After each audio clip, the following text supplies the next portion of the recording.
Bonjour, on va voir dans cette vidéo comment utiliser la distributivité pour diviser un polynôme par un monôme. Tout d'abord, ce qui est très important de faire, c'est de prévoir un petit peu combien de termes il va y avoir dans le résultat, avec combien de temps on devrait finir. Ça va vous éviter beaucoup d'erreurs si vous prévoyez avec combien de termes vous devriez finir. Alors tout d'abord, la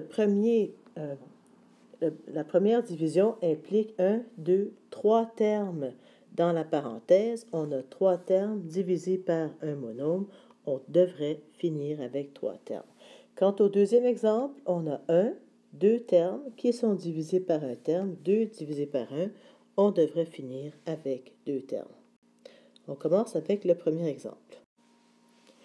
Alors, j'aime beaucoup la distributivité parce que justement, elle s'applique même sur la division. Alors, chacun des termes va être divisé par 6. Alors, je commence par distribuer ma division sur chacun des termes. Pardon. Et ensuite, c'est pas plus compliqué que ça. On se remet à la méthode de Frédéric.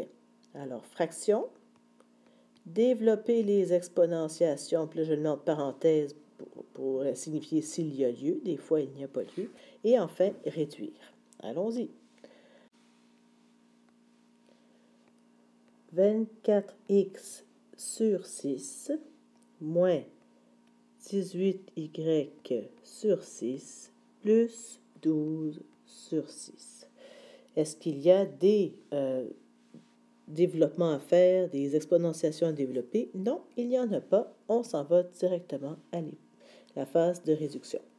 Alors, je réduis, je divise en haut et en bas dans ma fraction par 6. Ici, je divise par 6, il reste 1. Ici, il reste 3. Et ici, 2. Ça me donne quoi? Ça me donne 4x sur 1 moins 3y sur 1 plus 2 sur 1. Est-ce qu'on a écrit de la façon la plus simple possible? Non, bien sûr. On peut encore simplifier ça et écrire ceci. Voici maintenant le deuxième exemple avec le binôme divisé par le monôme. On se rappelle qu'on devrait finir avec 2 termes. On commence par distribuer notre division sur le binôme. Donc, on divise chacun des termes par 8y2.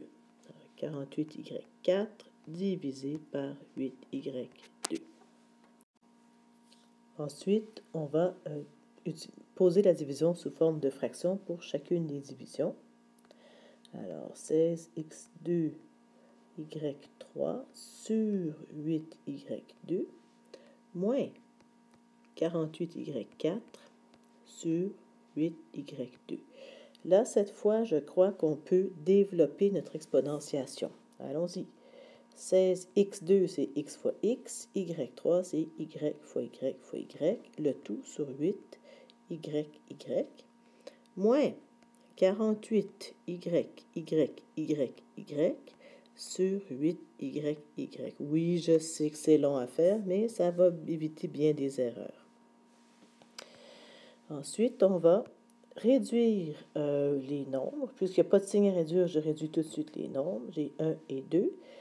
Je n'ai pas de x à réduire, ça va rester comme ça. Ça, par contre, ça se réduit. Ça aussi. Il reste ce y là qui n'a pas été réduit. Ici, je réduis par 1. Ensuite, 48 divisé par 8, ça donne 6. Je réduis 1y, 2y. Il me reste ces deux-là qui n'ont pas été réduits. Alors, j'ai encerclé tout ce qui restait pour ne pas les oublier.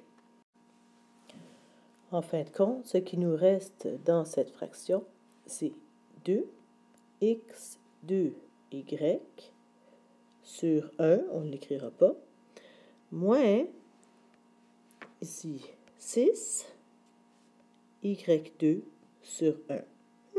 Deux termes. Et voilà le résultat. On réalise en effet qu'on avait 3 termes divisés par 1. On a bel et bien fini avec 3 termes. Tout va bien. Ici, on avait deux termes à diviser par un terme. On finit avec deux termes. Tout cela a beaucoup de sens et on a terminé.